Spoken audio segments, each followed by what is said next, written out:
ਸਮੂਹ 8736 ਅਧਿਆਪਕ ਤੇ ਨਾਨ ਟੀਚਿੰਗ ਸਾਥੀਓ, ਸਤਿ ਸ਼੍ਰੀ ਅਕਾਲ ਜੀ ਸਾਰਿਆਂ ਨੂੰ। ਜਿਵੇਂ ਕਿ ਤੁਹਾਨੂੰ ਪਤਾ ਹੀ ਆ ਕਿ ਅੱਜ 22 ਤਰੀਕ ਨੂੰ ਆਪਾਂ ਨੂੰ ਪੈਨਲ ਮੀਟਿੰਗ ਮਿਲੀ ਹੋਈ ਸੀਗੀ, ਜਿਹਦੇ ਵਿੱਚ ਸਾਡੀ ਜਿਹੜੀ ਸਬ ਕਮੇਟੀ ਔਰ ਜਿਹੜੇ ਦਫ਼ਤਰ ਦੇ ਸਾਡੇ ਅਫਸਰ ਸਹਿਬਾਨ ਉਹਨਾਂ ਨੂੰ ਬੁਲਾਇਆ ਗਿਆ ਸੀਗਾ। ਪਹਿਲੀ ਤਾਂ ਗੱਲ ਤੁਹਾਨੂੰ ਦੱਸਦੇ ਆ ਕਿ ਸਬ ਕਮੇਟੀ ਦੇ ਵਿੱਚ ਸਾਡੇ 3 ਮੰਤਰੀ ਸਹਿਬਾਨ ਸੀਗੇ, ਹਰਪਾਲ ਸਿੰਘ ਚੀਮਾ ਜੀ, ਹਰਜੋਤ ਬੈਂਸੀ ਸਿੱਖਿਆ ਮੰਤਰੀ ਸਾਹਿਬ ਤੇ ਸਾਡੇ ਮੀਤ ਹੇਅਰ। ਤਾਂ ਜਿਹੜੀ ਸਬ ਕਮੇਟੀ ਦੀ ਮੀਟਿੰਗ ਸਾਨੂੰ ਦਿੱਤੀ ਗਈ ਹੈ, ਬਕਾਇਦਾ ਸਾਡੇ ਕੋਲੇ ਰਿਟਨ ਦੇ ਵਿੱਚ ਮੀਟਿੰਗ ਹੈ। ਤਾਂ ਉਸ ਮੀਟਿੰਗ ਦੇ ਵਿੱਚ ਸਿਰਫ ਇੱਕ ਸਾਡੇ ਜਿਹੜੇ ਵਿੱਤ ਮੰਤਰੀ ਹਰਪਾਲ ਸਿੰਘ ਚੀਮਾ ਜੀ ਮੌਜੂਦ ਸੀਗੇ, ਸਿੱਖਿਆ ਮੰਤਰੀ ਸਾਹਿਬ ਤੇ ਮੀਤ ਹੇਅਰ ਜੀ ਉੱਥੇ ਮੌਜੂਦ ਹੀ ਹੈ ਨਹੀਂ ਸੀਗੇ। ਪਹਿਲੀ ਤਾਂ ਗੱਲ ਹੈ ਕਿ ਇਹ ਜਦੋਂ ਸਾਨੂੰ ਮੀਟਿੰਗ ਮਿਲੀ ਸੀ ਤਾਂ ਉਹਨਾਂ ਦਾ ਹੱਕ ਬਣਦਾ ਸੀ ਸਾਡੇ ਨਾਲ ਮੀਟਿੰਗ ਕਰਦੇ ਬੈਠ ਕੇ। ਚਲੋ ਕੋਈ ਗੱਲ ਨਹੀਂ, ਅਸੀਂ ਜੋ ਆਪਣੀ ਗੱਲਬਾਤ ਕਰਨੀ ਸੀ ਅਸੀਂ ਆਪਦੀ ਡਟ ਕੇ ਗੱਲਬਾਤ ਰੱਖੀ ਹੈ ਔਰ ਬਿਲਕੁਲ ਕਲੀਅਰ ਕੱਟ ਸਰਕਾਰ ਨੂੰ ਇਹ ਗੱਲ ਦੱਸੀ ਹੈ ਕਿ ਜਿਹੜਾ ਤੁਸੀਂ ਸਾਡੇ ਨਾਲ ਵਾਅਦਾ ਕੀਤਾ, ਜੋ ਤੁਸੀਂ ਬੋਰਡ ਲਾਏ ਆ, ਜੋ ਸਾਨੂੰ ਇਸ ਗੱਲ ਦਾ ਭਰੋਸਾ ਦਿੰਦੇ ਰਹੇ ਹੋ ਕਿ ਤੁਹਾਨੂੰ ਅਸੀਂ ਬਿਲਕੁਲ ਰੈਗੂਲਰ ਗ੍ਰੇਡ ਸਾਰਾ ਕੁਝ ਅਸੀਂ ਰੈਗੂਲਰ ਕਰ ਰਹੇ ਹਾਂ, ਠੀਕ ਹੈ, ਤਾਂ ਉਸ ਚੀਜ਼ ਤੋਂ ਸਰਕਾਰ ਸਾਨੂੰ ਭੱਜਦੀ ਦਿਸੀ ਹੈ। ਸੋ ਅਸੀਂ ਇਸ ਕਰਕੇ ਜਿਹੜਾ ਆਪਦਾ ਸੰਘਰਸ਼ ਦਾ ਰਾਹ ਫੜਿਆ ਤੇ ਨਾਲ ਦੀ ਨਾਲ ਕੁਝ ਇਹੋ ਜਿਹੇ ਵੀ ਲੋਕ ਨੇ ਜਿਹੜੇ ਸਰਕਾਰ ਦੇ ਪੱਖ ਵਿੱਚ ਬੈਠ ਕੇ ਸਰਕਾਰ ਦੀ ਹਾਂ ਵਿੱਚ ਹਾਂ ਮਿਲਾ ਕੇ ਸਾਡੇ ਲੋਕਾਂ ਦਾ ਬੇੜਾ ਗਰਕ ਕਰਨ ਤੇ ਤੁਲੇ ਆ। ਅੱਜ ਹੈਰਾਨ ਆ ਮੈਂ ਕਿ ਸਾਨੂੰ ਮੀਟਿੰਗ ਮਿਲੀ ਹੈ, ਪਰ ਉਸ ਦੇ ਵਿੱਚ ਉਹ ਮੀਟਿੰਗ ਵਿੱਚ ਵੜਨ ਦੀ ਉਹਨਾਂ ਨੇ ਪੂਰੀ ਕੋਸ਼ਿਸ਼ ਕੀਤੀ ਹੈ ਸਰਕਾਰ ਦੇ ਨਾਲ ਰਲ ਕੇ, ਪਰ ਅਸੀਂ ਇਸ ਚੀਜ਼ ਦਾ ਵਿਰੋਧ ਕੀਤਾ ਤੇ ਉਹਨਾਂ ਨੂੰ ਅੰਦਰੋਂ ਬਾਹਰ ਸਪੈਸ਼ਲੀ ਕਢਾਇਆ ਗਿਆ।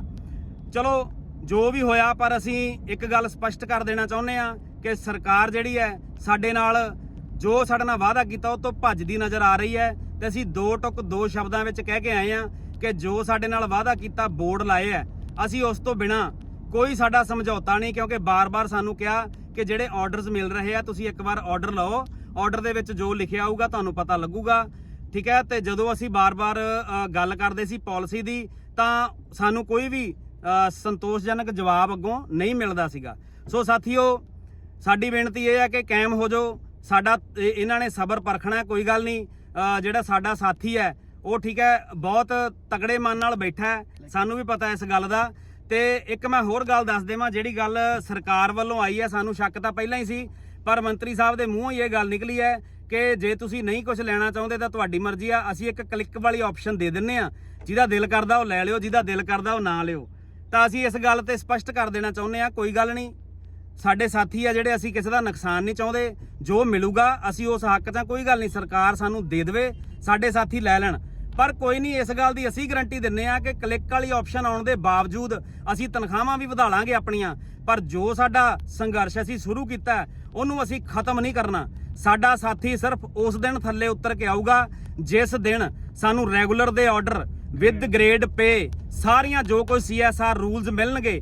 ਉਸ ਤੋਂ ਬਿਨਾ ਸਾਡਾ ਸਰਕਾਰ ਨਾਲ ਕੋਈ ਸਮਝੌਤਾ ਨਹੀਂ, ਜੋ ਮਰਜ਼ੀ ਹੋ ਜੇ, ਅਸੀਂ ਇਸ ਗੱਲ ਤੇ ਡਟੇ ਹੋਏ ਆ। ਸਾਨੂੰ ਪਤਾ ਇਸ ਗੱਲ ਦਾ, ਥੋੜੀ ਦੇਰ ਵਿੱਚ ਕੁਝ ਸਾਥੀ ਇੱਕ ਵੀਡੀਓ ਪਾਉਣਗੇ ਜਿਹਦੇ ਵਿੱਚ ਉਹ ਕਹਿਣਗੇ ਸਰਕਾਰ ਸਾਨੂੰ ਆਹ ਦੇ ਰਹੀ, ਸਰਕਾਰ ਸਾਨੂੰ ਉਹ ਕਰ ਰਹੀ ਹੈ, ਕਲਿੱਕ ਦੀ ਆਪਸ਼ਨ। ਸਾਨੂੰ ਪਤਾ ਹੈ ਕਿਉਂਕਿ ਸਾਡੇ ਸਾਹਮਣੇ ਪਿੱਛੇ ਬੈਠੇ ਹੋਏ ਸੀਗੇ, ਉਹਨਾਂ ਦੀ ਗੱਲ ਤੇ ਮਤਲਬ ਕਰਨੀ, ਮਤਲਬ ਸਮਝ ਲਓ ਜੋ ਮੈਂ ਤੁਹਾਨੂੰ ਬਿਆਨ ਕਰ ਰਿਹਾ ਕਿ ਸਾਡੇ ਪਿੱਛੇ ਸਿਰਫ ਬੈਠੇ ਸੀ ਚਮਚਾਗਿਰੀ ਕਰਨ ਵਾਸਤੇ ਸਰਕਾਰ ਦੀ। ਪਰ ਸਾਥੀਓ, ਅਸੀਂ ਉਹ ਲੋਕ ਨਹੀਂ, ਅਸੀਂ ਜੋ ਸਰਕਾਰ ਦੀ ਚਮਚਾਗਿਰੀ ਕਰਾਂਗੇ।